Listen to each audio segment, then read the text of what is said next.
Y'all know what's going on. It's time for another episode of Doing Time with Joe. I'm your host, Joe Bacon. Welcome to the show, y'all.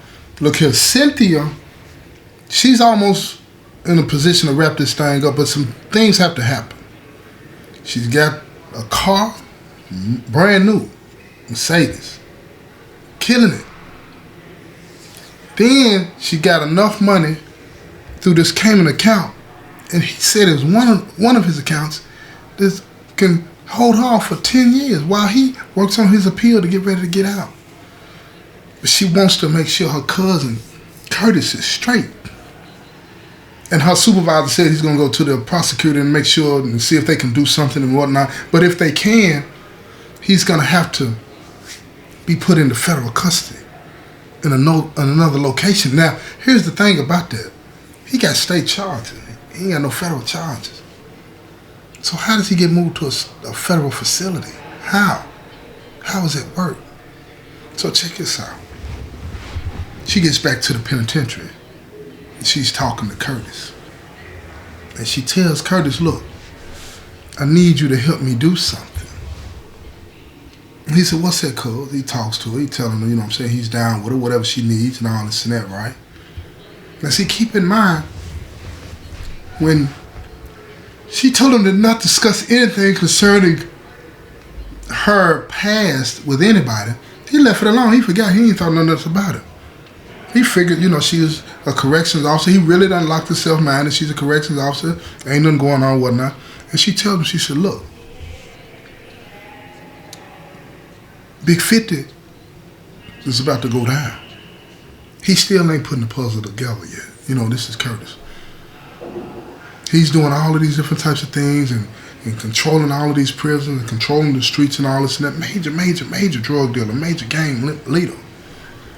So when she's telling Curtis this, see, he can't even imagine that this is way bigger than corrections. He can't imagine that. How would a corrections officer know something like this to this magnitude? He don't see it. And she tells him, she said, look, if you want a better situation, you're going to have to help me. He said, help you how? She tells him, I need that phone he's got. And Curtis looks at her like, how can I help you? I can't help you get that phone. He don't let nobody use that phone. Nobody. She says, I need you to do what you do. See, Curtis had a reputation with being sticky fingered. You know what I'm saying? He always getting stuff, stealing and all this in these stores and all of this. So she telling him, look, do what you do. Do what you do. I'm going to get him out of the room. He don't ever lock his door. He said, but everybody's watching everything. She said, you got to take care of that. You got to be the one to get in there. And he looks at it and he thinks about it and, excuse me, y'all. He knows he's capable. He knows he's capable. But if he gets caught, oh, it's over for him. It's over. So he asked, you know what I'm saying, his cousin, he said, look, do you have any idea where he keeps it at? And she says, no, but I can find out. I can find out. And he said, if you find out, I can get it. I can get it. Better yet, she said, look, listen to me. If I find out where it's at, and if you get it, I got you. But if you can't get it and I get it, I'm going to have to write down on the paper that you got it, okay? And he says, why would you do that? And she tells him, because it's going to help you. It's going to help you, that's why. But you just got to ride with everything that I say, no matter what, okay? No matter what. So Curtis tells, okay, I'm with that. Because you got to make sure I'm straight. Because if they catch me doing anything, they're going to kill me. And she said, I got you. I got you. So check this out. Big 50 gives her a call later on that day, and when she's on her way home, and he's talking all this trash to her, and she getting him loose, telling him, yeah, I've been waiting on you to call, and I can't wait until, I get home. I got something I want you to hear, and all of this and that, right? She's going in, she going in, right? And, she gets to the house, and she's figured out a way to make the sound so it's not her. You know what I'm saying? Okay, let me go on and break it down for you. Those of you that don't know what I'm talking about. Let me tell you. She thinks that she can make the oohs and the ahs and that'll be enough, right? And he should be satisfied with that. And she don't actually have to do anything, if you understand what I'm saying. But see, Big 50 been around the block a few times. So he gonna put her to the test and he gonna push the limit. So when she get to the house, she gets, undressed, she's in bed and all this and that, this is what she's telling him, and he tells her just to verify because he's still suspicious minded, take a picture, I want to see what you got on. So she takes a picture, you know what I'm saying, and she got on the negligee. She had many different types, many different colors. She had on the beautiful negligee and all this and that, but this time it was red laced in black, you know what I'm saying, and all this and that, and with the matching bra and the panties, and he's like, yeah, I like that. She goes back into the room, gets into the bed, and she's taking care of the business and the ooh and the ah. And he says, nah, I want to hear it. Put it down there. Put the phone down there. So she puts the phone down there, but she really ain't got it down there. You understand what I'm saying? And she said, did you hear it? He's like, no, I didn't hear nothing. He said, put it down there and turn the volume up. I want to hear it. So she's thinking fast, but she really ain't got no way out. So she says, damn it, I gotta do it. Now keep in mind, the people in that office that are listening to the phone calls, they can hear this too, right? So her supervisor, he tells the text, turn it off. Turn it off. So they turn it off. And they sit there in silence for about 5 minutes. But during that 5 minutes, she's going to work. She's going to town. Not knowing that they had turned it off, right? She didn't look at the phone to see the light that had gone off that says surveillance is ended, right? She didn't notice it. But she going in. She hitting that thing, right? Now Big 50, he knows this is his girl. She'll do anything for him. You feel what I'm saying? She'll do anything for him. But that's his mindset anyway. So when she finishes, she's on the one end, she's embarrassed. She looks at the phone, but she sees the light off.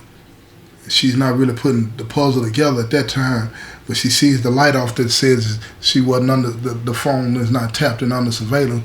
But then on the other hand, she's thinking that something must be wrong with it because they can't turn that phone off, that surveillance off, because this is a federal warrant. You know what I'm saying? So anyway, all of a sudden the light, it comes back on.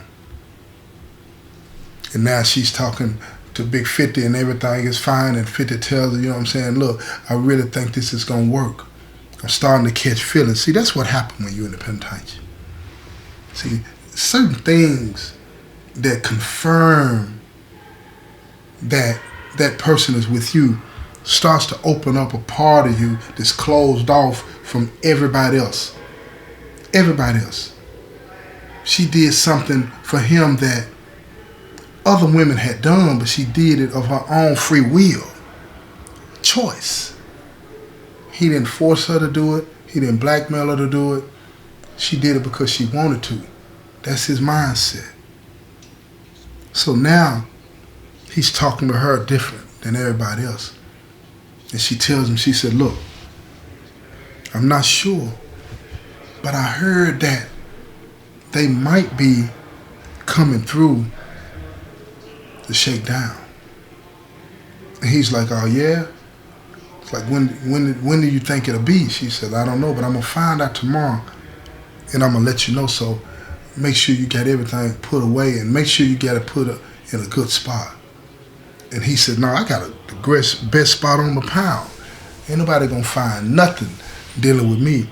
She was like, yeah, right. She said, they know about all the spots, so don't take for granted that they're not gonna do it. See, you relying on all these people that you got paid off and all this and that to just walk in your room and walk out. But what if it's somebody different? Because they talking about bringing in new people that don't nobody know at that prison.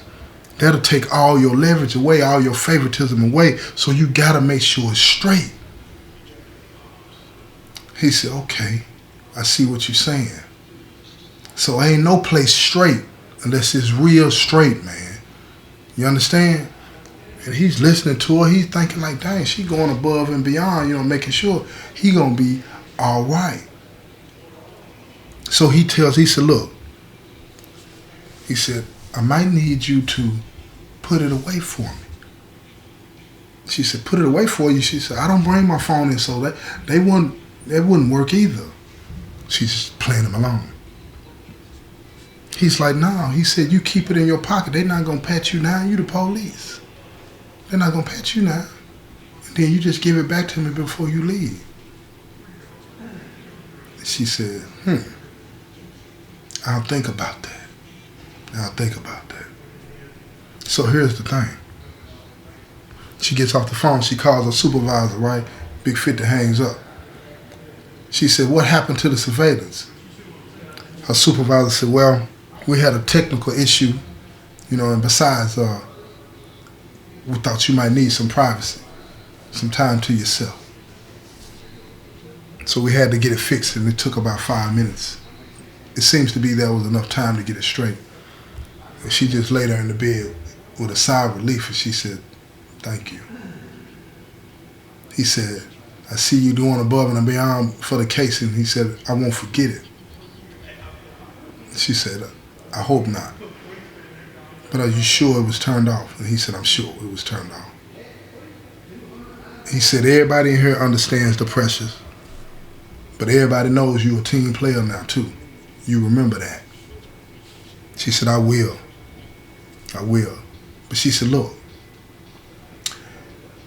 if I'm able to get this phone, my cousin Curtis has to get credit for it. He has to get credit for it. That's how he helps us.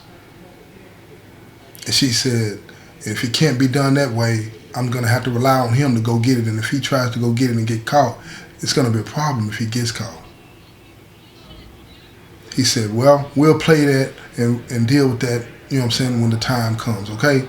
But I've already talked to the prosecutor, and if he can be of any assistance, then he's going to get the help that he needs, and we can get him out of there and get him on the streets. But he's got to be a part of this. He's got to be play some role in it. And she said this phone is going to be important because this phone is going to give us the context of all the other people in Big 50's organization. He only communicates with the people direct. Only him. So that phone is the key. We get the phone, we got him wrapped up, put a bow on it. Her supervisor says, you're absolutely right. So he said, this is what we're going to do.